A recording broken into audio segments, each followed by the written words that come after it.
Hello friends, Melly Ponfadith here, CEO of the SOAR Community Network and co-founder of the SOAR Community Nebula. Our goal this year is to interview and bring to you 1,000 champions of change and community builders. And today I'm delighted to bring to you Darnley Hodge. Thank you so much for being a part of our initiative. Thanks for inviting me. Thank you, thank you, thank you. Please reintroduce yourself and let us know what you're currently working on and doing in the world. Sure. My name is Darnley Hodge. I'm the founder of Imagination Media, LLC, which is a full-service video production company here based in Washington, D.C. We serve a who's who list of Fortune 500 companies, television networks, production companies, and independent producers who produce content for broadcast purposes, for promotional purposes, for the general public, etc.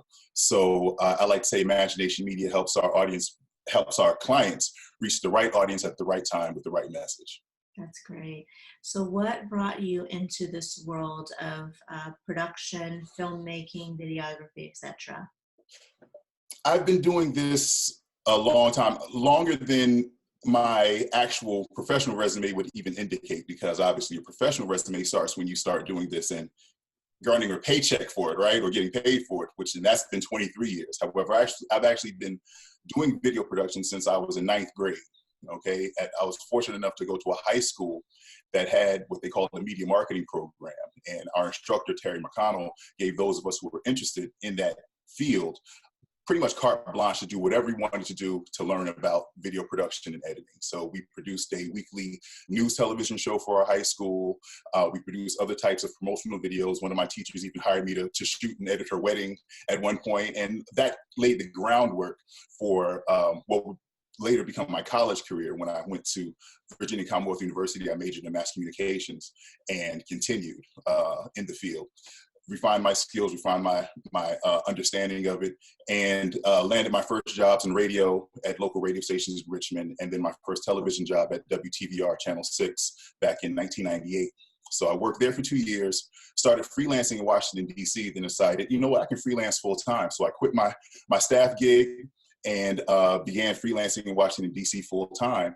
2 years later, I bought my first set of equipment that I owned myself, and then was off to the races, so to speak. Since then, the company has grown tremendously. We've garnered, upwards of 50 clients, top, quality clients, and we are where we are today. So there you go. Fantastic. That's fantastic. Well, I know that you're also very dedicated to telling powerful stories, showing different perspectives, and I would like for you to talk a little bit about that when we get down to the causes and movements that move you.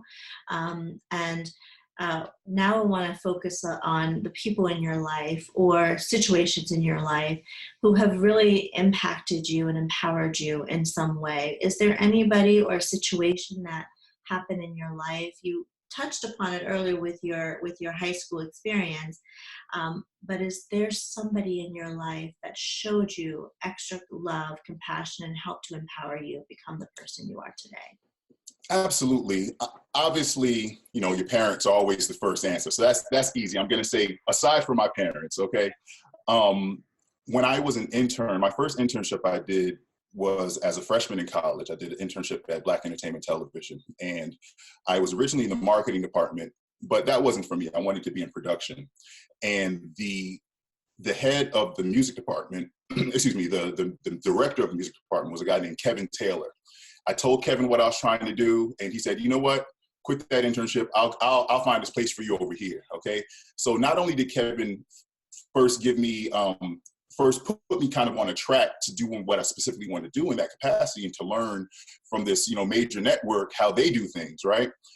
At the time, I still am a musician. I play the saxophone, and my minor degree is in jazz studies. And at the time, I was the lead MC for a hip hop band that I had, right?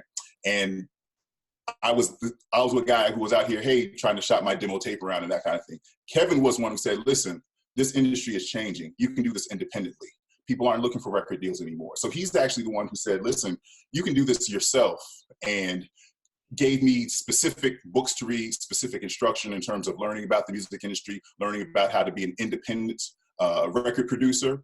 And from there, I actually started a record label that I ran for 16 years. I released 4 albums, released another album by another artist named Gerard Anthony. We toured in Brazil, we toured in England, toured all over the US. And that seed was planted by Kevin Taylor. The reason that's relevant today is because that same sort of thread of thinking carried over into when I started my video production company. So what I do today, as far as with Imagination Media, is really following some of the same sort of formula and ideas that Kevin told me to do when starting my record label when I was 19 years old. So I'm 42 now, and I'm still applying these principles that he first exposed me to back then. So I definitely have to give Kevin Taylor a huge amount of credit for that in terms of being the first person to really show me you don't have to go through these companies, you don't have to go through these structures. You can create your own structure, you can create your own company, you can manifest your own vision for your own future. And that's something that has stuck with me and something I've learned more about and built on over the last 2.5 decades. Yeah, I tell you, mentors are invaluable. It's incredible. One seed that could be planted that changes everything for us. So I know that you've been around a lot of people, especially because of the work that you do, and also clients, but also in the community, musicians, artists, actors, etc. When you have witnessed a community builder or a champion of change and they are in full-blown action, are there characteristics and attributes that are consistent among these people? I would say so. Sometimes there's a saying that says something to the effect of, it doesn't take, it doesn't take 10 people to change the world. As a matter of fact, it's usually just one person, right? So I find that at the center of every effective organization, there's usually one visionary leader. Sometimes it's a team, but usually it's a single person who kind of holds that thing together, who creates the context in which everything else happens within that organization. Getting back to a specific example, the biggest example I have of that is my dad. My dad has spent his entire 40 plus years in law enforcement. He was actually the founder and he was the first director of the Clark Frederick Winchester Regional Jail, and he's a pioneer in direct supervision facilities. The reason that's important is because we know, obviously, of the contentious relationship between African American community and law enforcement. Now, here's a man who was in a position of power who has actually used his influence to try to fix that. So I watched my dad firsthand create programs within his prisons that lowered the recidivism rate, that increased, that lowered the drug addiction. You could hit all his facilities were non-smoking, for example, whether you're a guard or a prisoner. You can't smoke anywhere on the property. You can't even go outside and smoke. He's actually had some of his former inmates, and I've seen the letters myself, write him saying, "Thank God I got locked up in your facility because my life was changed as a result of being there." When my dad ran the Clark Frederick Winchester Regional Jail for about 20 years. Then he ran the Riverside Regional Jail in Hopewell, Virginia, right? And Hopewell, he actually got complaints from the jail board because the recidivism rate was so low that they were losing money. So they were actually upset that his programs were so effective in keeping people from becoming repeat offenders. So he did the smart thing. He said, okay, if it's about money, I'm not going to quit my programs. He called up Guantanamo and said, listen, you guys are overflow with prisoners. Send me some of them. I'll house some of them. And he charged them to hold their prisoners. He called a lot of the overcrowded jails around the country. He said, send me your extra prisoners. And he basically charged them to hold their prisoners. So he didn't raise the recidivism rate, found a way to alleviate the problem with these other jails all around the country, and satisfy the jail board's desire to have more money without exploiting our community, without victimizing our community, the way so many people in those types of positions have historically done. So and it's not just because he's my dad. Even if I had heard about him elsewhere, I'd have been like, man, this guy Darnley Hodge Sr. is on the right track. He actually retired 5 years ago after 40 years in the field, and he just came out of retirement 2 years ago when he runs the New Orleans jail. He runs the New Orleans jail now, which is a notoriously corrupt jail system. But if you Google the latest articles on Darnley Hodge and the New Orleans jail, you'll find that their acts of violence have plummeted. The inmate injuries and officer injuries have plummeted. So he's come out of retirement to be effective in one of the most notoriously corrupt facilities in the nation, really. And and it's working, you know. So I'm really inspired by the work that I see my dad do in terms of being that single visionary. And again, this is a field of law enforcement. This is a deep, good old boys culture that goes back hundreds of years. And he is that single person within his organization that has the vision and has the ability to kind of crack through that and weave through that and still make effective change that benefits us as a people. Obviously, as an African American, I'm very concerned about the collective condition of African Americans within the society. And it's, for me, it's very inspiring to firsthand know someone who is making tangible, measurable improvement and progress in one of the most important areas, which is criminal justice, you know. So in that regard, you know, I have to give it to my dad, Darnley Hodge Sr. for that. Darnley, I feel like I just interviewed two champions of change in one interview. Thank you for highlighting and spotlighting your father. I hope to meet him one day, because it sounds like he is an extraordinary human being and masterful problem solver. Beyond visionary. I think he's got that left side of the brain working just as well as, you know, the big heart-centered vision for the world. So thank you for sharing his. Absolutely. And can I add to that? Yes, please. When you talk about problem solver, now, aside from the specific ways in which he solved problems, what that's done as an example for me is forced me to say, listen, how can I find solutions? Because if he can find solutions within such a hostile and anti-progress sort of environment, I can definitely do it in television production or film, or, you know what I mean, these kind of things, right? And so it basically takes away any sort of idea that there's any sort of reason for me to not do, you know, be able to do well and do good. Yeah, that's right. That's right. You're preaching to the choir here. Right, of course. So as we move now into movements and causes that matter to you, you spelled it out very clearly what cause matters to your father, and also obviously it matters to you. What causes and movements are you using your gifts, your talents, your life and work experiences to propel forward? Having worked in television news for 23 years now, I found that I was, a few years ago, not just a few years ago, I say it culminated a few years ago with the headlines around Trayvon Martin, around Mike Brown, around a lot of the extradition killings of young Black men. And I was dissatisfied with the discussion being had around that phenomenon. Covering mainstream news every single day and listening to people kind of talk about the topic, I'm saying, man, there's so much that's not being said. So I decided to start a second company called Black and More Films, whereby I produce products that address a lot of those holes those gaps that I feel are present in the mainstream discussion.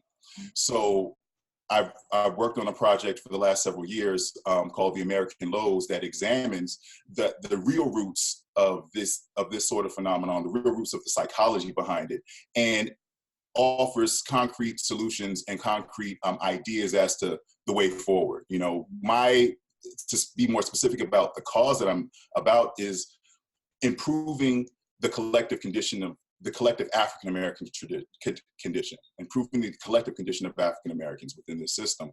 And I feel as though if we're given, no one can ever advance past the vision that they have for themselves. You're not going to advance past your level of self-respect. You're not going to advance past, nobody goes further than your level of self-respect. Nobody goes further than the vision that they have for themselves. So the idea behind my film projects are to offer another vision, to offer another perspective on the conversation that I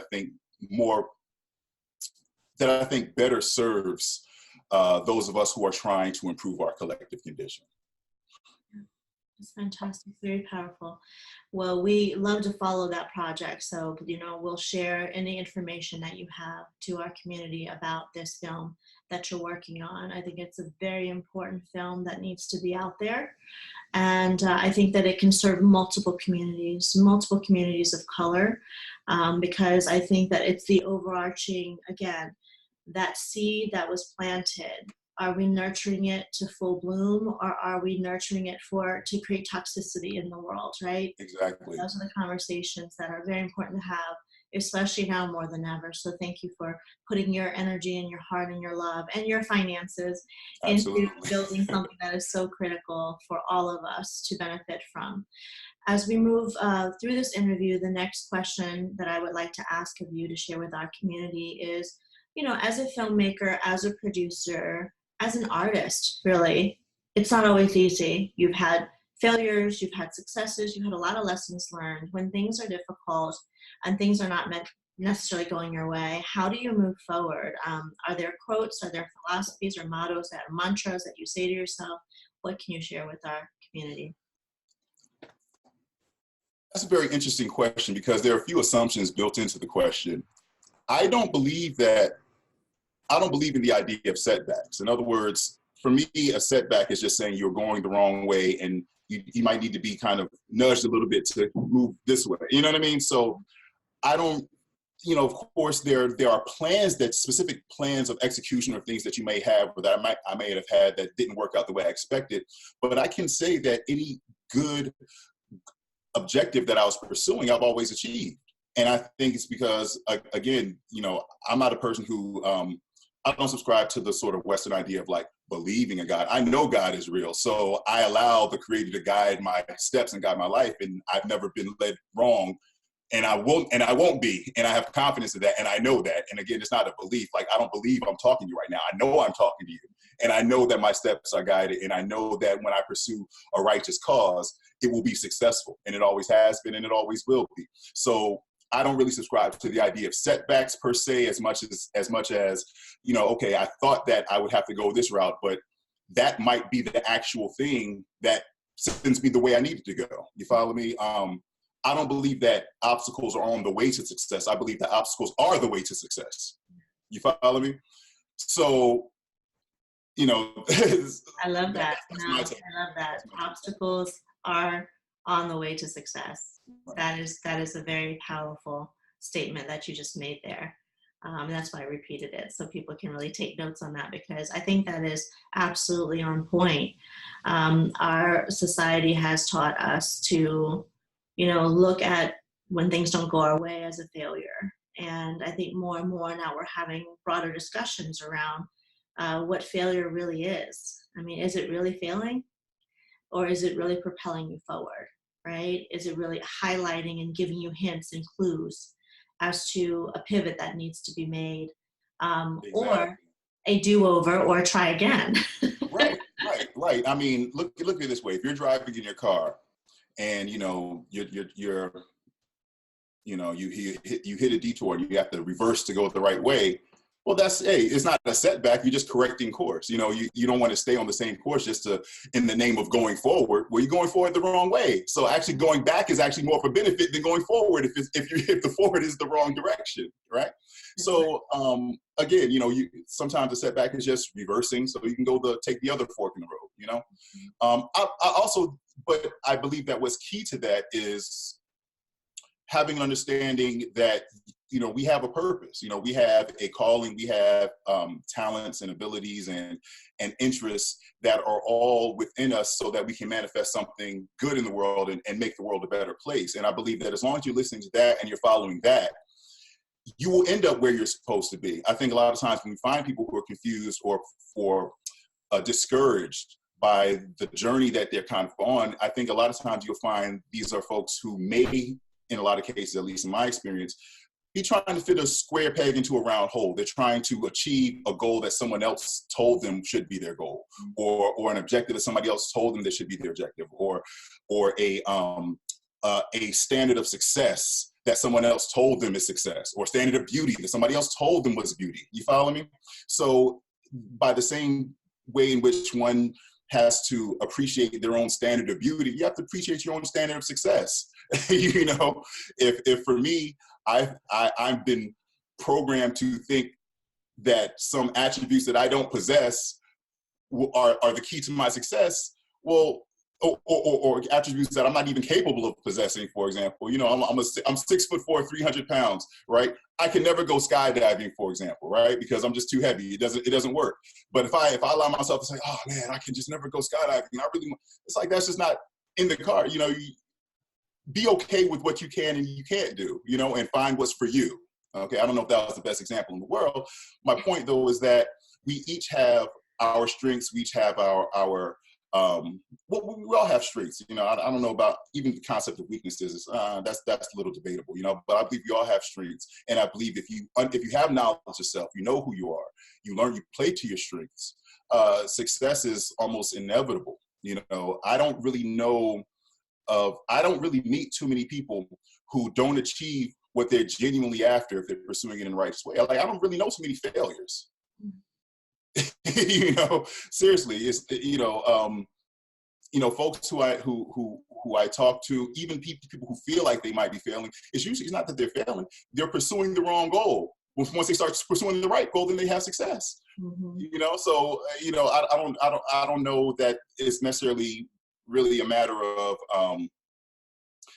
I'm on the way to a right place and something's keeping me from getting there. I haven't really seen that happen. You know, I can't really say that I've seen an example of somebody trying to pursue a righteous objective and they just never make it if they stay persistent or stay consistent, you know? Well, I have a really interesting question for you, and I'd love to hear your perspective. If you could design or produce a better world, what would it look like through your eyes? Wow, man, I mean, well, here's the thing. If everybody treated everyone else the way they like to be treated, that would be it. Yeah. We live in a world where we want different rules for that guy than we want for ourselves. Once you eliminate that quality, all the wars end, all the poverty ends, all the hunger ends, all the exploitation ends, all the sexism, racism, all that stuff ends. But we live in a world whereby I want a particular rule for myself that does not apply to you. Mm-hmm. I want access that you can't have.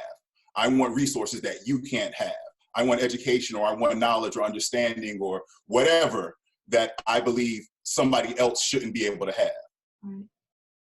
That's the one improvement that I think I would make if I had that ability, because I believe that's the singular characteristic of the human condition that causes all of the tension and strife that exists today. You know, when I go through these interviews and I hear the responses, the concepts, or at least the words that we use to describe them, are so simple, and yet they're so complex. You know, the one thing that I really appreciate about this interview series is really how we all pretty much want the same things. Maybe we're describing it in different ways, and philosophically we might come at it at a different angle, but we ultimately want the same things. So the question then that I pose to all of us is, why can't we make it as easy as it sounds? You know, what could we do to break those barriers so it can be as simple as the words that we use? Treat somebody else as how you want to be treated, right? Give love, give empathy, you know, show compassion. So simple, and yet so profoundly complex. Absolutely, because we still have to contend with the reality of limited resources. However, I believe that again, part of the problem is that, or part of the challenge is that we live within so many different man-made constructs, including political borders. You know, there's no actual border between America and Mexico, but we all agree that there is one. I mean, if this president has his way, there will be a physical barrier. But my point, though, is that, you know, there's no physical barrier between, say, Washington, D.C. and Maryland. We just agree that, okay, at this point, this city stops and this one starts, whatever, right? And because of these man-made constructs, political borders being an example, that hinders the transfer of resources in a way that would be beneficial to everyone. So we have a surplus in some countries where you have an epidemic of obesity. There's a surplus, we're hemorrhaging food, we're hemorrhaging resources in certain countries. And then you have other countries that are completely starved of resources. If it were not for these man-made constructs, these political borders, there's no reason the ones with the surplus can't help those with the lack. And now everybody has, you know, everyone can share equally. So I believe that in spirit, people agree in general with the idea of, you know, hey, everyone treat everyone the way they like to be treated. Everyone give everyone what they you know, even exchange of information and resources and the kind of things. However, we have to contend with the reality of a lot of these political constructs that we're stuck in, So I think if we can ever get past that, or if we can even work out cooperative relationships between nations and between societies and environments that lack with those who have too much, right? Again, that once, people have a problem with this idea of resource redistribution, but that is absolutely what it would be necessary in order for everyone to be sort of on the even plane, There's this myth that, if I'm working so hard and I built up my company, I shouldn't have to give my stuff to somebody else. But, you had people working for you at that company. That company is probably established on land that your ancestors stole from somebody else. So what about that?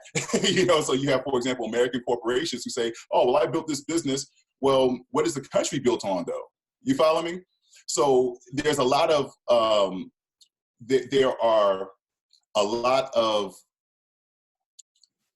there are multiple effects with multiple causes that we're suffering from in this world right now. It's not a singular one-to-one sort of ratio thing.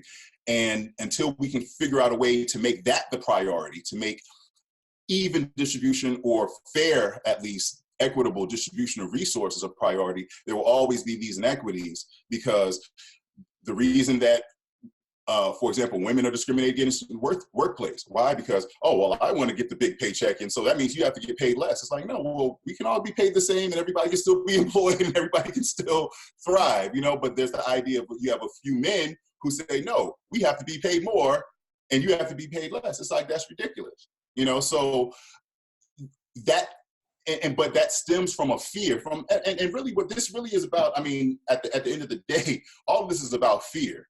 Right? This is about people being afraid that if I were to show compassion to somebody else, that I would somehow be adversely affected. If I were to share resources with somebody else, that somehow I'll have fewer resources, I'll be adversely affected. The idea that even though I have $1 billion, I don't want to let this person get a food stamp because somehow that's going to adversely affect me. I mean, it's ridiculous. So once we can get past, once we can create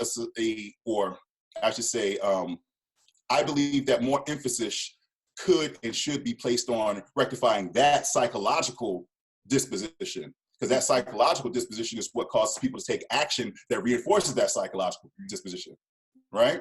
The actions are all actions are all rooted in thoughts. You have to have a thought before you can have an action.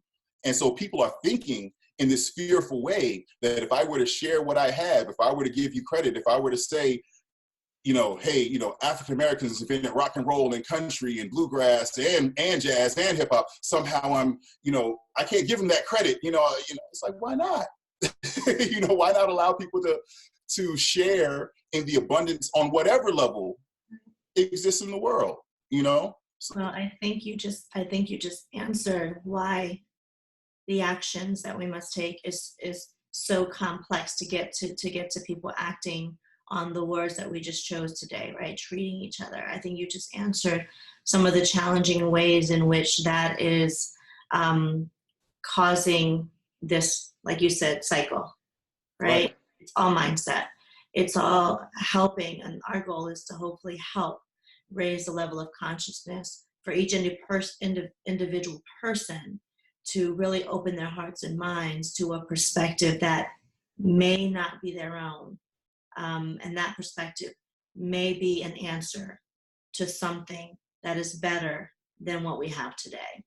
And I agree. Just that open-mindedness, that ability to listen to someone else's perspective could shift something. And it starts between the independent exchanges, right? You and I have a conversation today. You shifted me, I shifted you.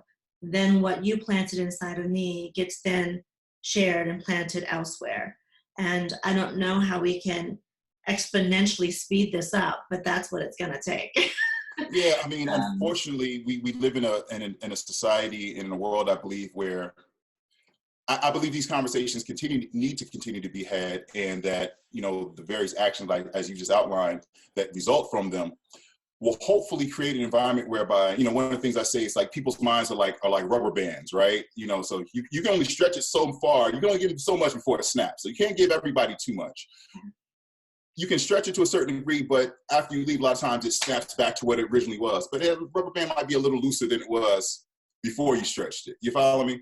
So I think that even just, I think there's so many factions within the world that are just stuck in their way of thinking and just refuse to even, they're afraid to, and it goes back to fear, afraid to even expose themselves to different ideas because they're afraid to change their mind, because they don't want their mind changed. Right. You know, so they're actually, there are people running around who are fearful that if they expose themselves to a new idea or to an unfamiliar idea, that they will then see some wisdom in it and want to change what they do. However, their greed and their fear and wanting to hold on particular resources or hold on their particular fiefdom or their corner of the world or their sphere of influence is so, they're so worried about losing that they don't even want to take the chance in listening to you or listening to me or listening to somebody else who might give them a perspective that's different from their own, you know?